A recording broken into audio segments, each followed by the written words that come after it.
निरर्थकता बोध का मतलब ये एहसास की जिंदगी व्यर्थ हो गई।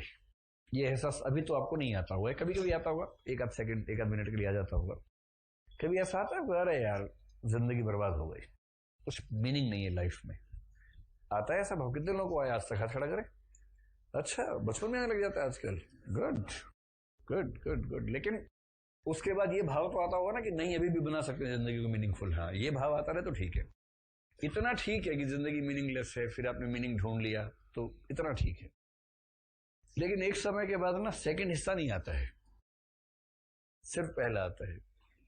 ऐसे ही है, कुछ नहीं है लाइफ। देखिए, निराश होने के लिए पर्याप्त कारण हमारे पास हमेशा है, और आशान्वित रहने के लिए भी पर्याप्त कारण हमेशा है। जो जितना सोचेगा उतना निराश होगा।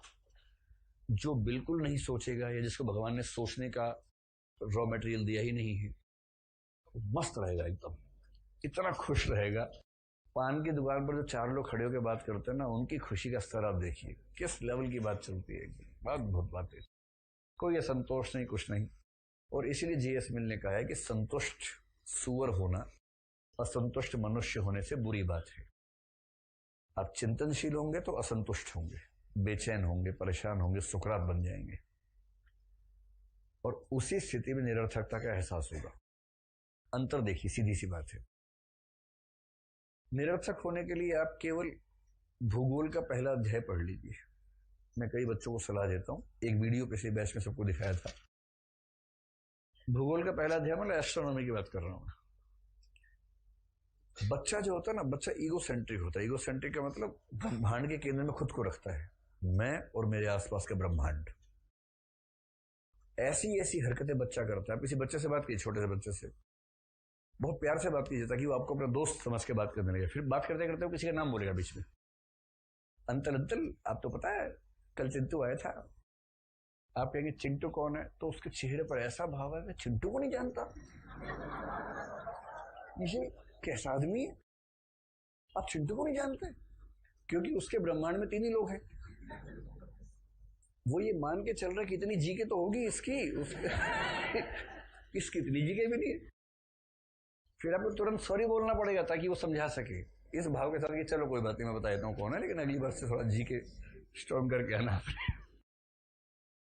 क्योंकि वो अपने बियॉन्ड सोच ही नहीं पाता है। मेरा अपना एग्जाम्पल ये हुआ, मैं जब छोटा था, पड़ोस के एक अंकल घर में आए, बोले बेटा आज का पेपर दिखाना। मेरा उस दिन क्वेश्चन पेपर हुआ था स्कूल में, मैं वो लेके आ गया। वो न्यूज़पेपर मांग रहे थे, पर मैं सोच ही नहीं सकता था कि न्यूज़पेपर जैसी बेकार चीज कैसे कोई मांग सकता है जब मेरा क्वेश्चन पेपर चल रहा है आजकल। तो कैसे कोई आदमी न्यूज़पेपर जैसी चीज मांग सकता है? भाई आज का पेपर दिखाने से क्या मतलब है, क्वेश्चन पेपर दिखाना। तो बच्चों की स्थिति ईगोसेंट्रिक होती है। जैसे जैसे हम बड़े होते हैं हमें एहसास होता है कि हम ही नहीं है, हम नहीं है, और भी लोग हैं, और भी गम है जमाने में। तो उसके बाद पशु पक्षी, फिर पता लगता है कि अच्छा अमेरिका भी हो, ईरान भी है, अफगानिस्तान भी, अरे बाप रे बाप इतने सारे देश हैं। फिर पता लगता है कि 7 करोड़ इंसान है, सॉरी 7 अरब इंसान है, और हर 100 साल में चेंज हो जाते हैं। तो दरअसल मेरी औकात क्या है, मतलब मेरी का मतलब आपकी भी उतनी ही है। कहीं ये सोचे हाँ खाली सर की इतनी है, हमारी ज्यादा है, तो आपकी भी उतनी है, कोई अलग से एक्स्ट्रा नहीं है आपकी भी। तो ईमानदार मूल्यांकन क्या है कि 21वीं शताब्दी की शुरुआत में इस पृथ्वी नाम के ग्रह पर जो 7 अरब होमोसेपियन सेपियंस है, उनमें से एक मैं हूं। 7 अरब में से एक, और स्पीशीज इतनी सारी हैं, उनमें से एक स्पीशीज के 7 अरब में से एक हैं आप। और ये पृथ्वी एक ग्रह है। ऐसे बहुत सारे ग्रहों के पापा हैं सूर्य, जो कि एक छोटा तारा है। जैसे बहुत सारे तारों को आप सौरमंडल कह लेंगे या एक आकाशगंगा कह लेंगे। एक आकाशगंगा में अनंत तारे हैं सूर्य जैसे। कितने ग्रह, कितने कितने एलियंस कहां कहां रहते होंगे हमें नहीं पता। फिर आकाशगंगाएं कितनी सारी हैं।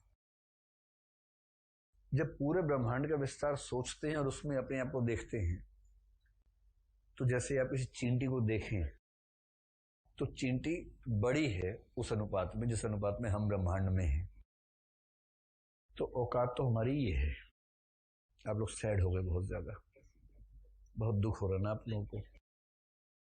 और बात ऐसी ऐसी हाँकते हैं भगवान ने मुझे विशेष कार्य के लिए भेजा है। अरे भगवान को इतनी फुर्सत ना है कि आपको बनाया विशेष रूप से कि जाओ चिंटू जाओ भारत का उद्धार करो।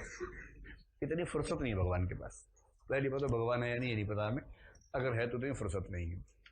इससे क्या हुआ, इससे हमें अपनी औकात का दर्शन हुआ।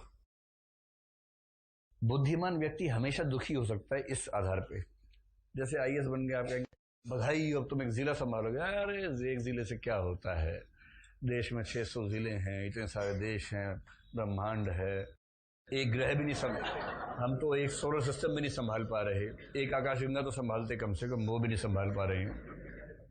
आदमी दुखी है क्योंकि वहां से तुलना कर रहा है। और कुछ लोग बहुत गोलू होते हैं, वो तुलना वहां से करते हैं। वो पटवारी बनने में इतने खुश होते हैं, पटवारी, पूरे गांव में कौन पटवारी है, मैं पटवारी हूं। तो क्योंकि उसकी तुलना का संदर्भ वो सब है ही नहीं, उसकी तुलना सिर्फ नीचे वालों से। मोहनलाल तो पटवारी है, नहीं है ना, मैं हूं पटवारी। सोहनलाल तो तू भी नहीं है, मैं पटवारी हूं। तो इसलिए एक कथन है बड़ा प्रसिद्ध, पुरुष को कोई सफलता दो वो उसे छोटा साबित कर देगा, स्त्री को कुछ सफलता दो वो उसे बड़ा साबित कर देगी। क्योंकि स्त्रियां आमतौर पर छोटी छोटी बातों को बड़ा कर लेती हैं। मैं उस सेंस में नहीं कह रहा, आप लोगों ने गलत सेंस में ले लिया, आप लोग तिल का ताड़ वाली सेंस में ले रहे हैं, मैं उस सेंस में नहीं कह रहा हूं। जैसे घर में किसी बच्चे का जन्मदिन है, बाप से पूछो आज क्या है, पता नहीं क्या है, आज तुम्हारे बेटे का जन्मदिन है, तो ठीक है भाई, पैदा हुए तो किसी दिन तो पैदा होगा ही होगा, वो दिन साल में एक बार आएगा ही आएगा, तो उसमें क्या खास बात है। लेकिन अब उसकी माँ से पूछो, माँ सुबह से तरंगित है एकदम, उसके पैर नहीं पड़ रहे, आज मेरे मुन्ने का जन्मदिन है, आज मेरे मुन्ने का जन्मदिन है, गली मोहल्ले को बुला लेगी सबको, आओ सब लोग आओ, टोपियां पहना देगी सबको, फिर वो कुछ कुछ ऐसे छोड़ देगी जो थोड़ा चिंदियां पिंदियां होती हैं जिससे सारे बच्चे खुश हो जाते हैं। और बाप मनहूस साइड में खड़ा हुआ है कि क्या ड्रामा चल रहा है यार, क्योंकि बाप की योजना है सौर मंडल के प्रमुख बनने की, उसे सौर मंडल नहीं पकड़ में आ रहा उसके, और माँ को उतने छोटे छोटे सुखों में पूरा आनंद का एहसास हो जाता है। कुछ लोग कहते हैं कि ये मेल और फीमेल नेचर का अंतर है, अब पता नहीं कितना सच है कितना झूठ है। तो निरर्थकता बोध का मतलब ये पुरुषों में और समझदार लोगों में ज्यादा होता है, मतलब ऐसा नहीं कि